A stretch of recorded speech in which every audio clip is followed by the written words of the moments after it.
God, take away everything I think I know about this book, about this process, and about you, God, so that I can have an experience with you. So today we're going to be discussing steps 8 and 9. Um, it's pretty straightforward. It's pretty just giving you direction. So we're going to kind of breeze through it a little bit. There'll definitely be some underlining and highlighting, as you can kind of see on the pages. I'll share a little bit of my experience with some of these things, with some of the amends. And yeah. So it says, now we need more action, without which we find that faith without works is dead. And we're going to circle faith without works is dead. Now, the last time we heard that was in Bill's story when he was talking about working and working with others, and now they're mentioning it again with the amends. So basically, they're saying an idea without action is nothing, right? It says, let's look at steps 8 and 9. We have a list of all persons we have harmed and to whom we are willing to make amends. We made it when we took inventory. Now, I've never actually written an 8th step list as I was doing my inventory or as I was reading a 5th step, and I've never made an 8th step list for somebody who was reading me their inventory. But the inventory in of itself, the resentments and the sex inventory should give a general backbone of what the 8th step list should be. But there are definitely people that I have not resented, that I had harmed. And there were people that were not on my sex inventory that I had harmed, obviously. So there were names that I added. It says, we subjected ourselves to a drastic self-appraisal. Now we go out to our fellows and repair the damage done in the past. So again, repair, not just I'm sorry. It says we attempt to sweep away the debris which is accumulated out of our effort to live on self-will and run the show ourselves. If we haven't the will to do this, we ask until it comes. Remember, it was agreed at the beginning we would go to any lengths for victory over alcohol, which is amazing big book Jewish / Catholic / whatever guilt there. I love this line right here. So basically we're going to underline and highlight this entire paragraph.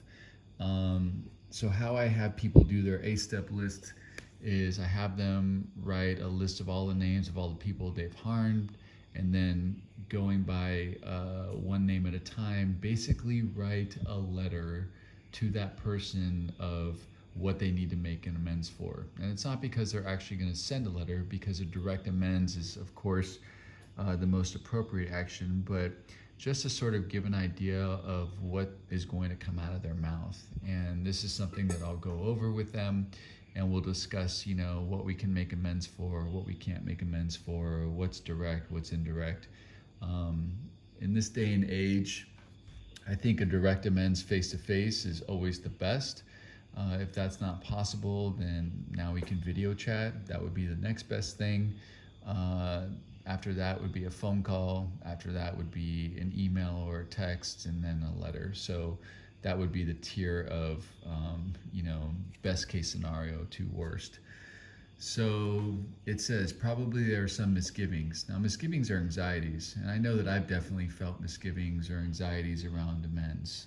There was definitely amends that I was afraid was going to put me in jail. There were amends that I was afraid just to face people. There were amends that I was afraid, I was going to get in over my head in terms of owing financially. I had all kinds of anxieties. So if you have those, it's totally normal. Everyone goes through it. It's all good. It says, as we look over the list of business acquaintances and friends we have hurt, who may feel diffident. Now, diffident means hesitant in acting or speaking through lack of self-confidence. And it says diffident about going to some of them on a spiritual basis. Let us be reassured. To some people, we need not. So we don't have to go talking about God and religion or the spirituality aspect of the program. It says, and probably should not emphasize the spiritual feature on our first approach. It says we might actually prejudice them. At the moment, we are trying to put our lives in order, but this is not an end in and of itself. It says our real purpose is to fit ourselves to be of maximum service to God and to the people about us. And we're going to underline and highlight that. Our real purpose is to fit ourselves to be of maximum service to God and the people about us. And I know I've said this over and over again, but again, if in step 2 you've made the decision to believe that God is everything, then you are Serving God means that you are serving every single person, every single being, every single animal, every single insect, every single situation, each moment that presents itself to you. So notice it doesn't say fit ourselves to be a maximum service to alcoholics. It's literally to the people about us, right? So that is our job. That is our primary purpose. And it goes in line with the whole idea of that if I really understand who I am, I, the light of God, my spirit will be joyful at all times. It says, it is seldom wise to approach an individual who still smarts. Smarts means hurts or, is pissed from our injustice to him, and announce that we have gone religious. In the prize ring, this would be called leading with the chin. Why lay ourselves open to being branded fanatics or religious bores? We may kill a future opportunity to carry beneficial message. Because again, they're going back to, Bill's experience of trying to work with all those people for 6 months and getting it, and Silkworth basically telling him, yo, you're talking to all these people about spirituality and religion. Did you want to hear about that stuff when you got sober? So it's the same thing with the amends process. We're not there to teach people about spirituality, and it might freak some people out. Some people are not into spirituality. Some people are not into religion. Some people are not into God. Some people think it's some airy-fairy hippie shit and, will think that we're just crazy and have joined a cult. So what they will be interested in, it says, but our man is sure to be impressed with a sincere desire to set the right wrong. He's going to be more interested in a demonstration of goodwill than in our talk of spiritual discovery. So you're going to underline demonstration of goodwill. So that's it in a nutshell. People want, the hurt or the injustice to be repaired. They don't really give a shit about how spiritual we are. And some people might be interested in it, but that's not, basically the basis or foundation of, the path that we should be going on when we are, embarking on this process.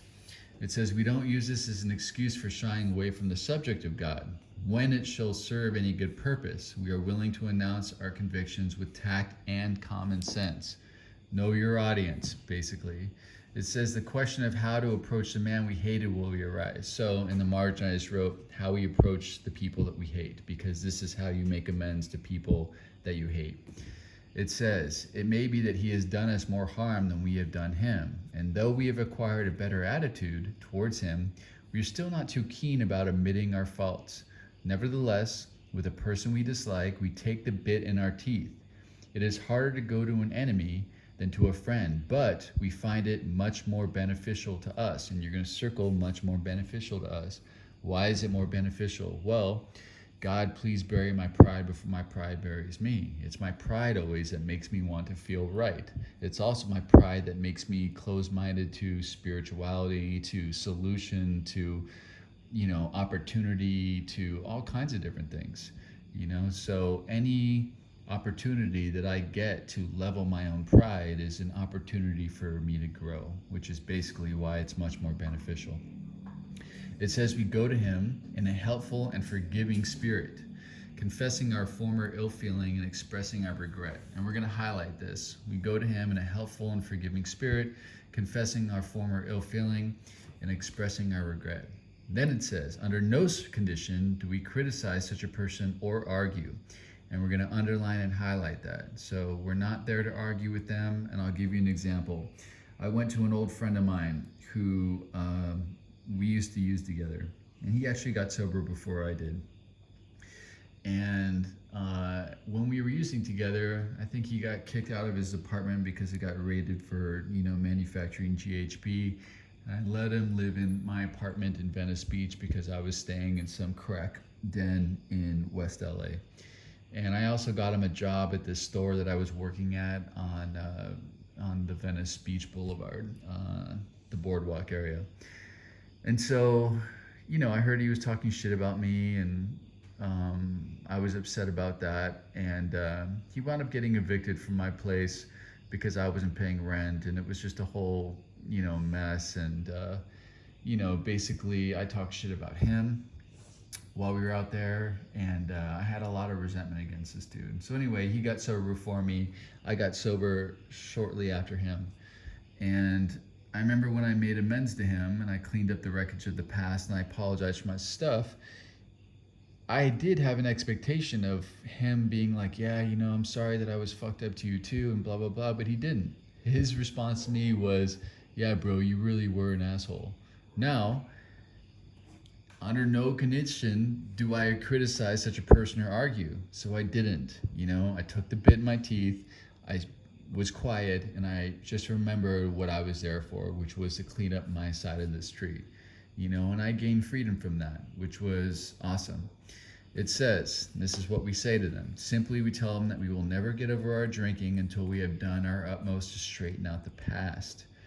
Now, what if you have multiple years of sobriety and drinking is not necessarily an issue for you in that sense, or it would be considered almost like weird if you brought up the drinking thing to someone who's known that you've been sober for a while. But, basically you can talk about the spiritual malady that you're going through as a result of holding on to these kinds of resentments against people, and saying, I'm never going to get over this anxiety or this anger or this, depression or whatever's holding you back, unless I straighten out the past. So people will understand that. You basically want to be free.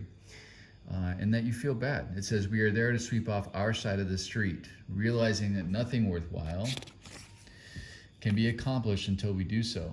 Never trying to tell him what he should do. His faults are not discussed, no matter what. We stick to our own. If our manner is calm, frank, and open, we will be gratified with the result. And I was gratified with the result. I didn't start an argument. I didn't engage in anything, and all was good. It says in 9 cases out of 10, the unexpected happens. Sometimes a man we are calling upon admits his own fault. So feuds of years standing melt away in an hour. And that has happened for me too. Rarely do we fail to make satisfactory progress. Our former enemies sometimes praise what we are doing and wish us well. That has happened to me as well. Occasionally, they will offer assistance. It should not matter. However, if someone does throw us out of the office, we have made our demonstration, done our part. It's water over the dam. Or water under the bridge? Water over the bridge? Who knows? We got dams, we got bridges, we got it all.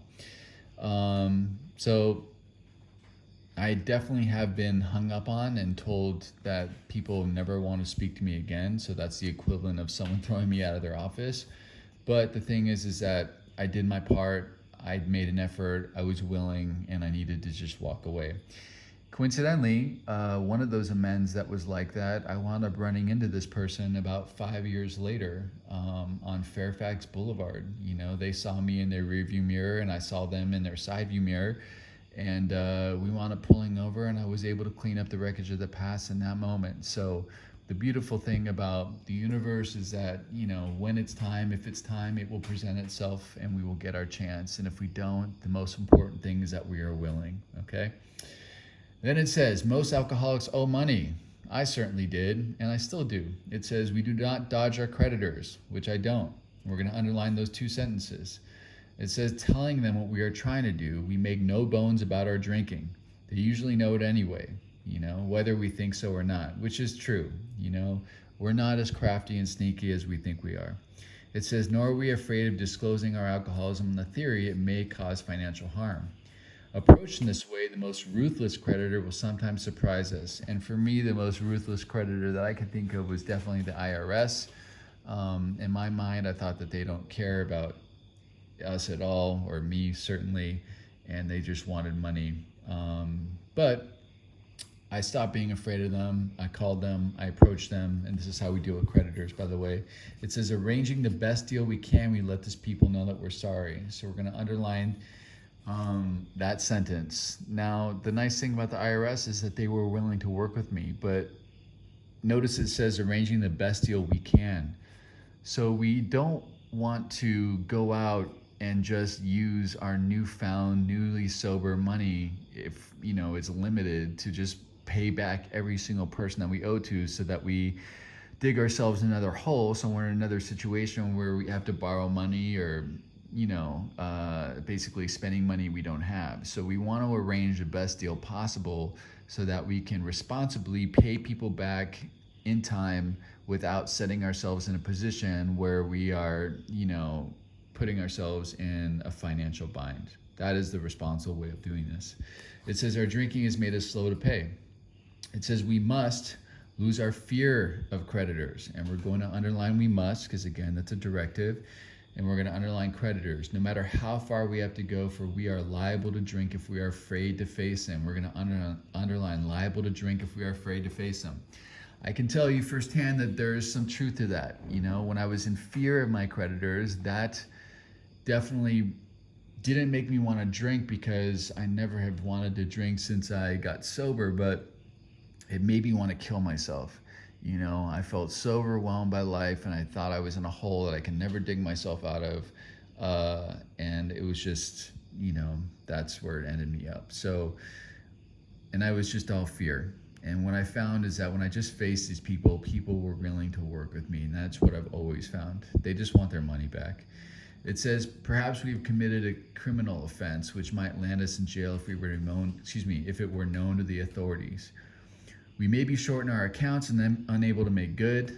We have already admitted this in confidence to another person, but we are sure we would be imprisoned or lose our job if it were known.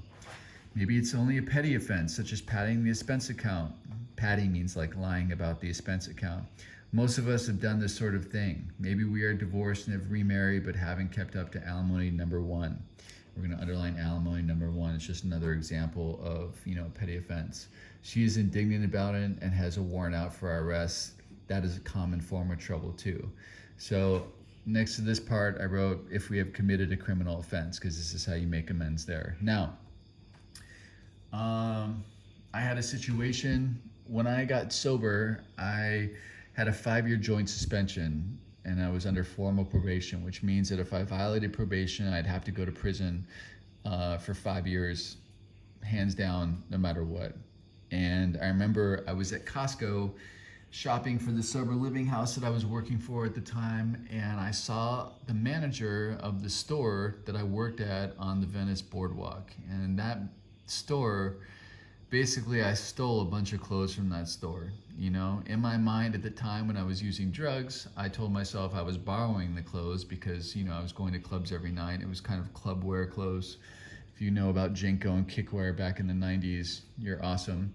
But yeah, basically I, you know, stole all these clothes, and the day that I got fired, I drove up to the front of the store with my hatchback Fiero car.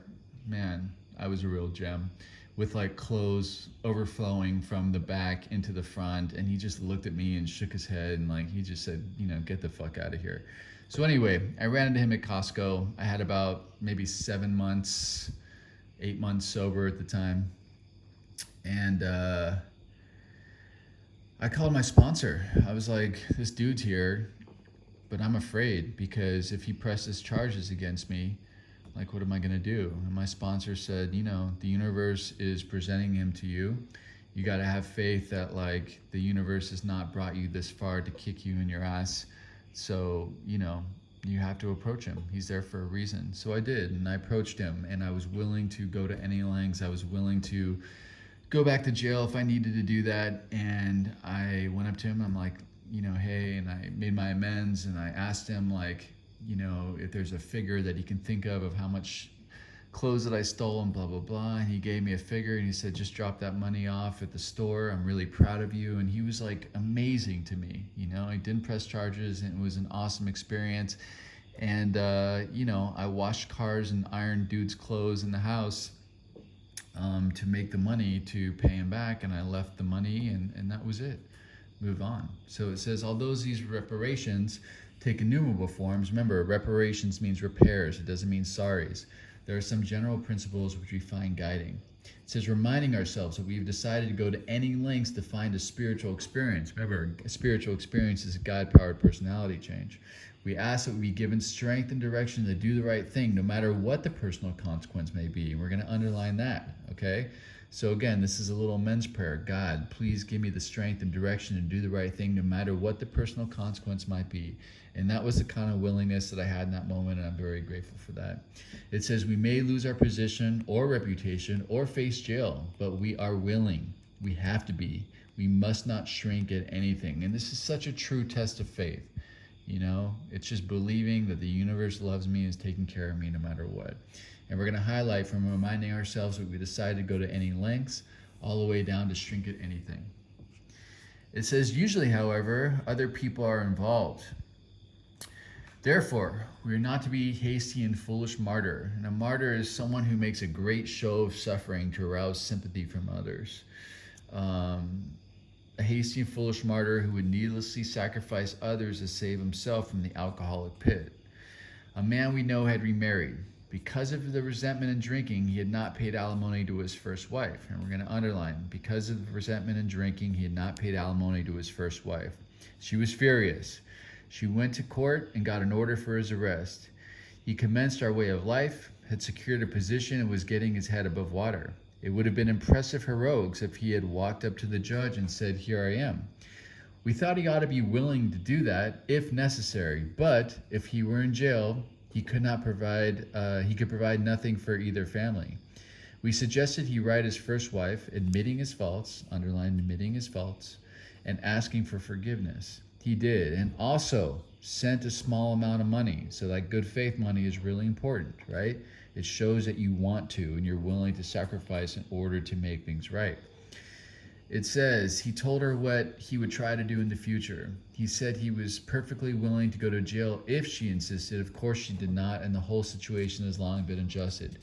So basically, what they're saying is, look at the big picture. If the big picture says make an amends, right, which means make a repair or set things right, then putting yourself in a position where you're incapable of doing that doesn't fix the problem. You know, just because it may look good or you may get sympathy or maybe a big show, like you have to look at like what will actually fix the situation.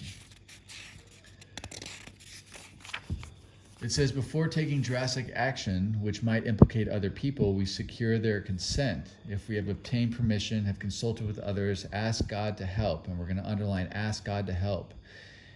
And the drastic step is indicated, we must not shrink. And we're going to underline, we must not shrink, okay? So, they're going to tell a story that's going to give you an example of what they're talking about. It says, this brings to mind a story about one of our friends. While drinking, he accepted a sum of money from a bitterly hated business rival. Giving him no receipt for it, he subsequently denied having received the money and used the incident as a basis for discrediting the man. He thus used his own wrongdoing as a means of destroying the reputation of another. In fact, his rival was ruined. He felt that he had done a wrong he could not possibly make right. If he opened that old affair, he was afraid it would destroy the reputation of his current partner, disgrace his family, and take away his means of livelihood. What right had he to involve those dependent upon him? How could he possibly make a public statement exonerating his rival? After consulting with his wife and partner, he came to the conclusion that it was better to take those risks than to stand before his Creator guilty of such ruinous slander. He saw that he had to place the outcome in God's hands, or he would soon start drinking again, and all would be lost anyhow. He attended church for the first time in many years. After the sermon, he quietly got up and made an explanation.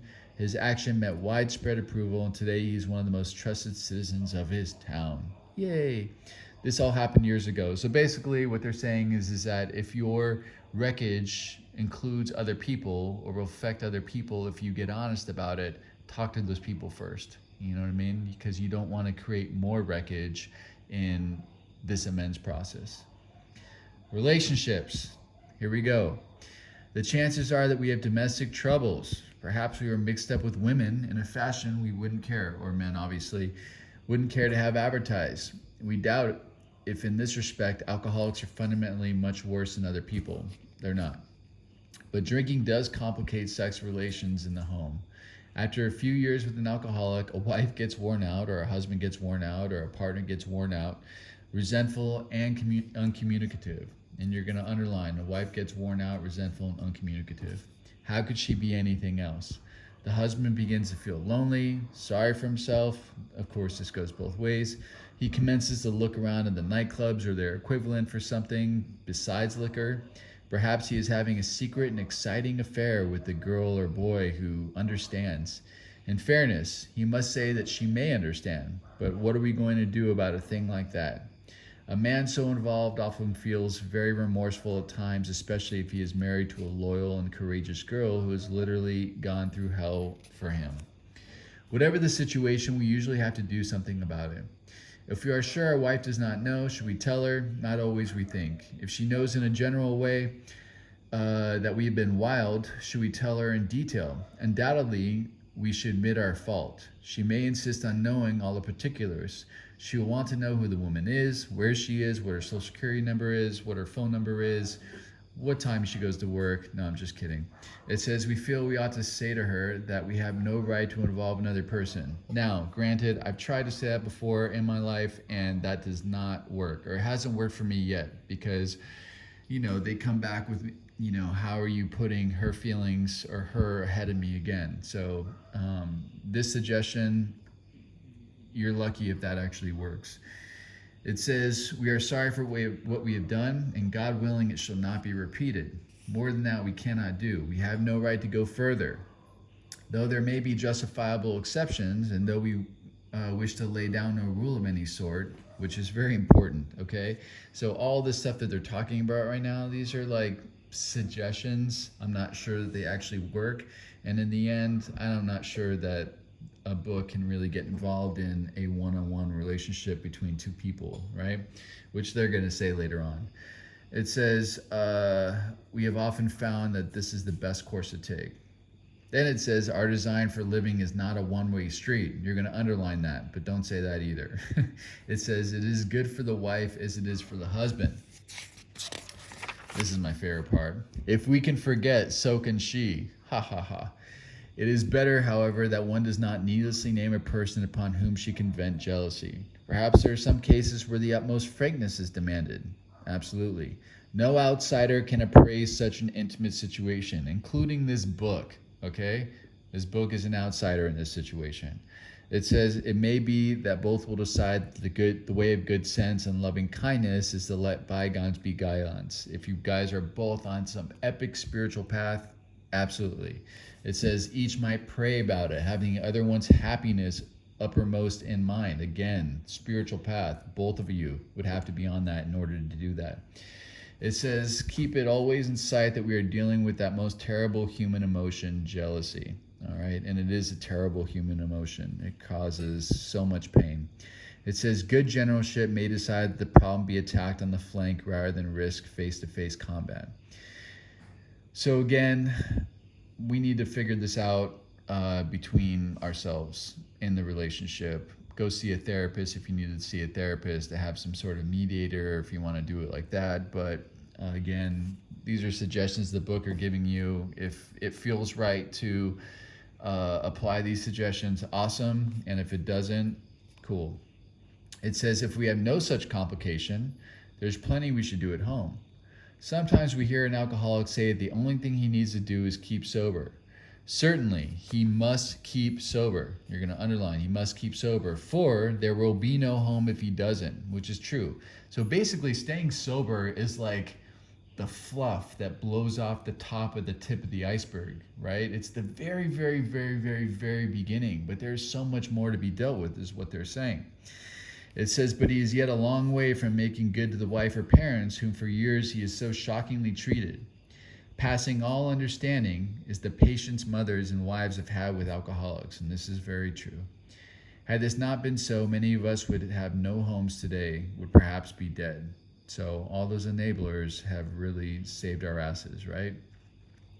It says the alcoholic is like a tornado roaring his way through the lives of others. And we're going to underline that sentence. And I clearly remember living in Israel when I was 19 years old, and some girl that I was roommates with walked up to me at one point and said that exact line to me. And I had never heard of the big book, and nor had she, but it was very clear that, I was this person.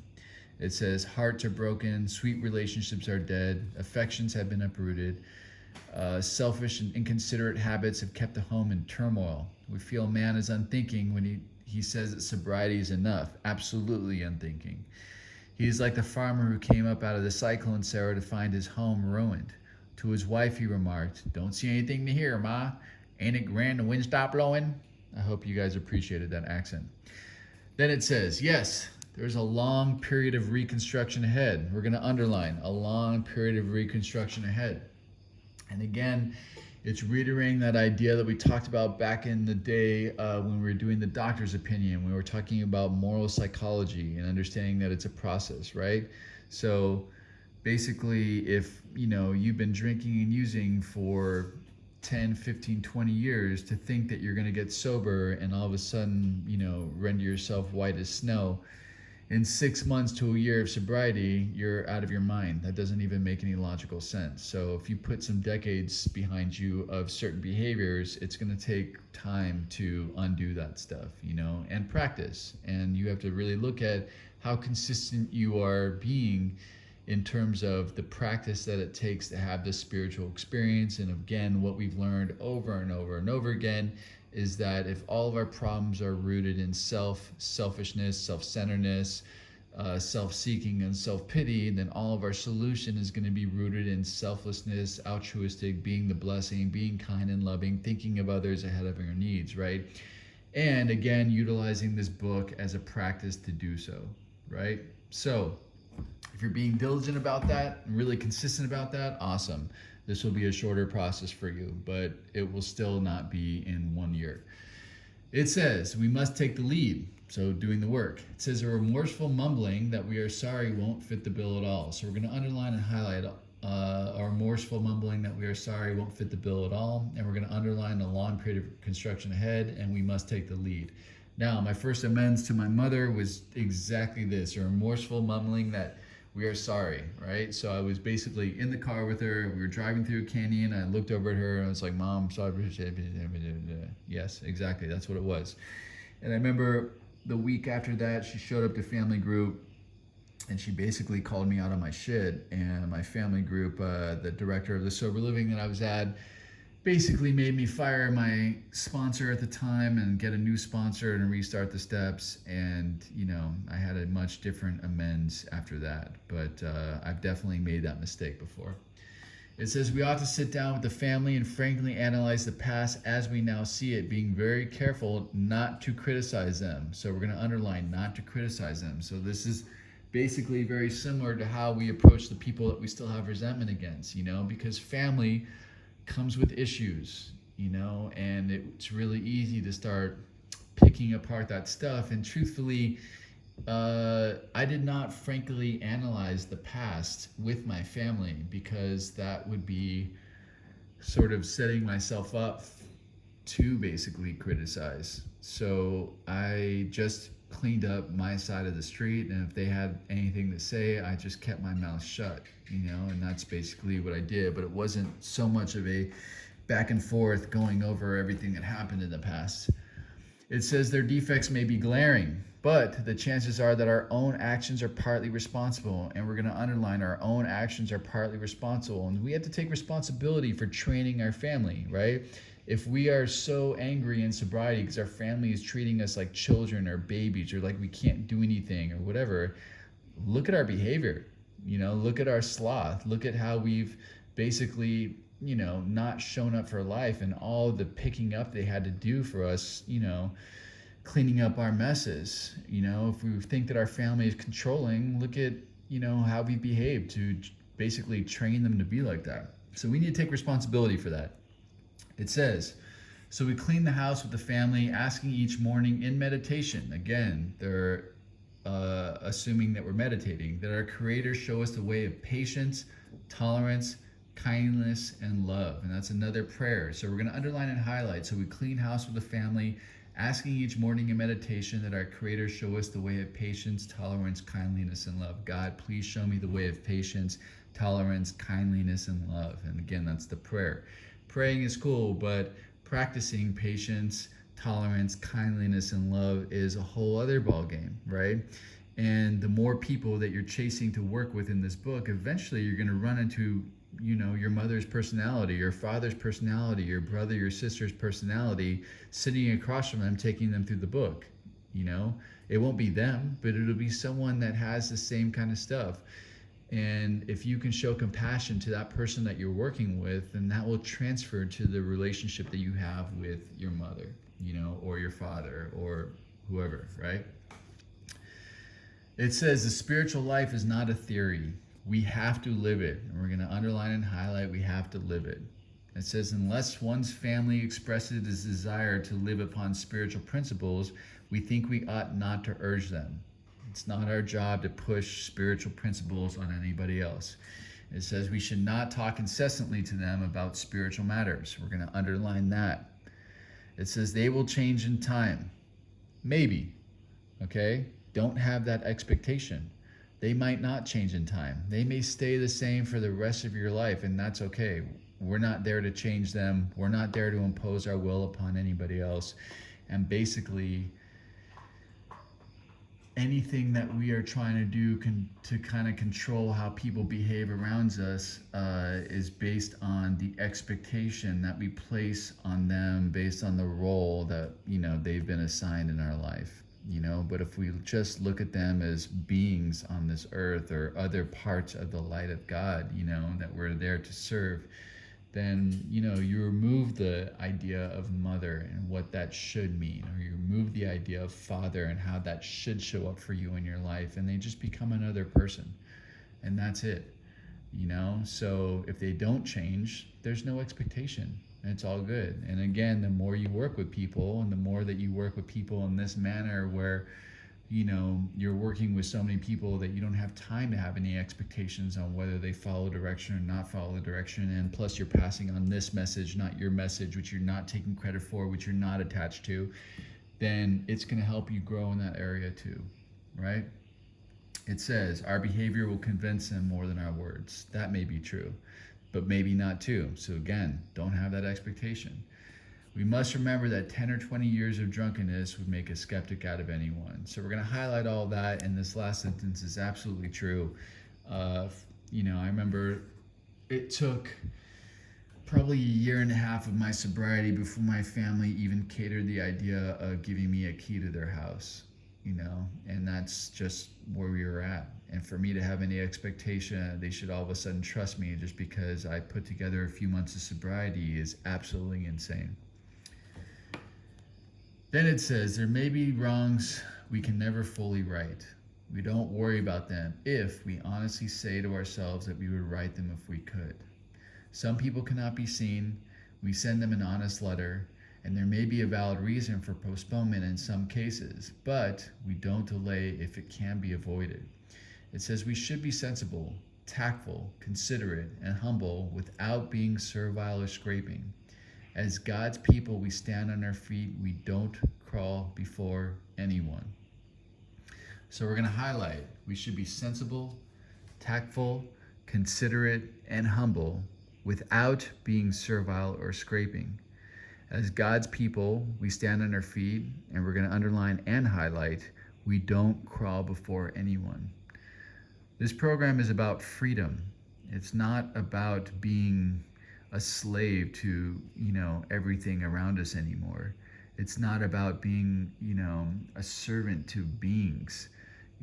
We're beyond that. We're growing bigger than that. Our main relationship in our life that we need to basically strengthen and develop and put first is our relationship with whatever God that we've picked for ourselves, the power greater than us, higher power, creator, source energy, whatever you want to call it, right? So that's it, and if you've picked a loving God, then you don't have to crawl before your God either, because your God wouldn't want you to crawl before it, so that's not what this is about. This is about strength. This is about tapping into our own power. This is about living the absolute best life that we could possibly think for ourselves, and more.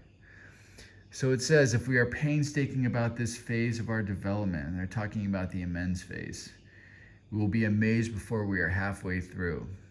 Now it says we are going to know a new freedom and a new happiness. We will not regret the past, nor wish to shut the door on it. I'll go over all this in a second. I just want to read it. We will comprehend the word serenity, and we will know peace. No matter how far down the scale we have gone, we will see how our experience can benefit others. That feeling of uselessness and self-pity will disappear. We will lose interest in selfish things and gain interest in our fellows. Self-seeking will slip away. Our whole attitude and outlook upon life will change. Fear of people and of economic insecurity will leave us. We will intuitively know how to handle situations which used to baffle us. We will suddenly realize that God is doing for us what we could not do for ourselves. Are these extravagant promises? We think not. They're being fulfilled among us, sometimes quickly, sometimes slowly. They will materialize. They will always materialize if we work for them. So you're going to underline and highlight all this, basically, okay? And let's go over this and look at it, right? So it says we are painstaking about this phase of our development. We will be amazed before we're halfway through, right? And basically, if you are working the book in this process, you have already had some of this feeling, okay? It says we are going to know a new freedom and a new happiness. It says we will not regret the past nor wish to shut the door in it. Now, that's because we've been using the past, what we perceived as our liabilities, to basically help others. But if you're not using that and you're not helping others, then you don't really get to have that experience. Me sitting across my sponsor and him saying, yeah, I've done that too, was cool, but nothing has really relieved me of the shame and guilt of my past, and seeing how I could actually put it to use to help other people open up and share with me and really see a shift in them. And that's why I don't want to shut the door on it. And that's why I talk about, the stuff that I've done, even in sobriety, that's, not amazing, just because I know that it has helped other people and it's allowed other people to share with me, their experiences in and out of sobriety and feel comfortable enough to do it. It says, we will comprehend the word serenity and we will know peace.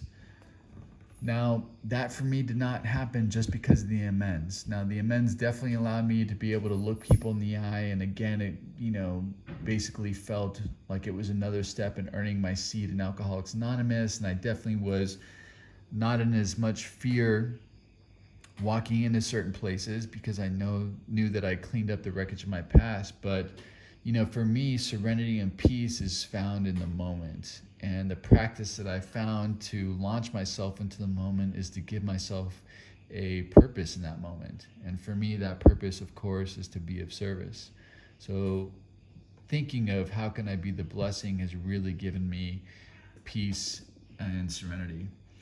It says, no matter how far down the scale we have gone, we will see how our experience can benefit others. You will only see that if you are actually trying to help others, okay? So that promise is not true if you are not doing this work as you are going through this work. It says that feeling of uselessness and self-pity will disappear. Again, you're not going to feel useful just because you did an amends or just because you did an inventory. The usefulness is basically you tapping into and practicing your purpose, feeling useful to the universe, right?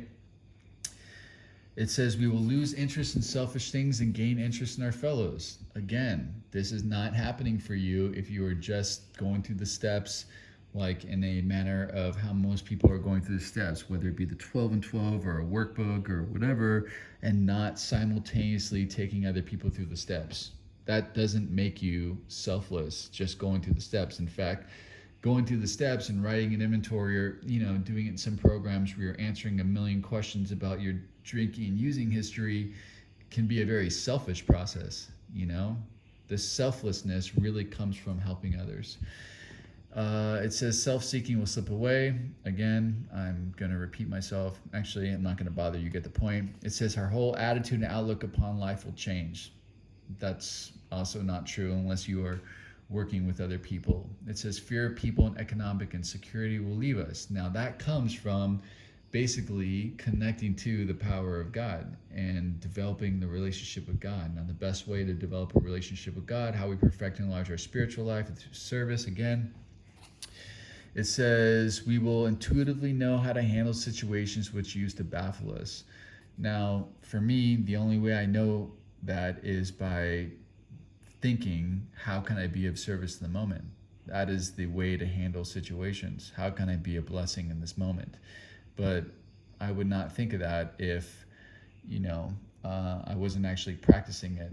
So, all these other decisions that we make in life about, what do I do about this relationship, or what career should I choose, or, all that kind of stuff, none of that matters. It's really like, am I being of service in this relationship?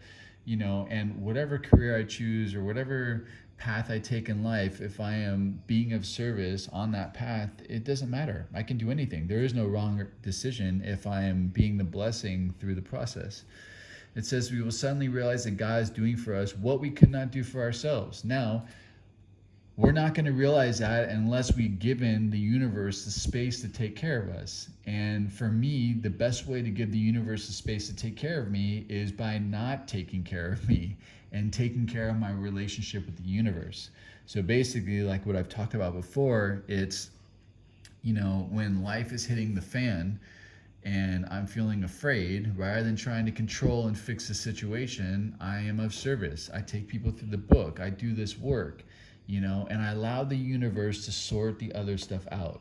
And it always does. Either it sorts it out, I didn't have to do anything, or the answer will come through this process somehow, or, there wasn't a problem in the first place, but it's usually one of those three things. So I need to give the universe the space to take care of me. And that actually is strengthen my faith. It says, are these extravagant promises? Hell no. They're being fulfilled among us, sometimes quickly, sometimes slowly. They will always materialize if we work for them. And next to that, you're going to write, so I got to keep working for them. And of course, the work that we are talking about is basically working with others. Okay? I still got some time, so I think I'm going to do step 10 too, because a lot of people have misconceptions about what step 10 is, and it's kind of cool. So it says this thought brings us to step 10, all right, which suggests we continue to take personal inventory and continue to set right any new mistakes as we go along. And you're going to underline, take personal inventory and continue to set right any new mistakes as we go along. We vigorously commence this way of living as we cleaned up the past. We have entered the world of the spirit. Our next function is to grow in understanding and effectiveness. It says this is not an overnight matter. So again, this is a process that takes time. It takes patience. So, if you're beating yourself up because you're not perfect, you're wasting your time.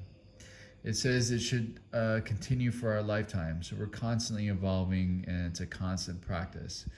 So here's the beginning of it. All right. Step 10, continue to watch for selfishness, dishonesty, resentment, and fear. You're going to underline that. Okay. So that's the very first thing we do. Next thing you do, this is a 5-step process. So number 1 is to watch for these things. The second thing is you need to ask God at once to remove them. Okay.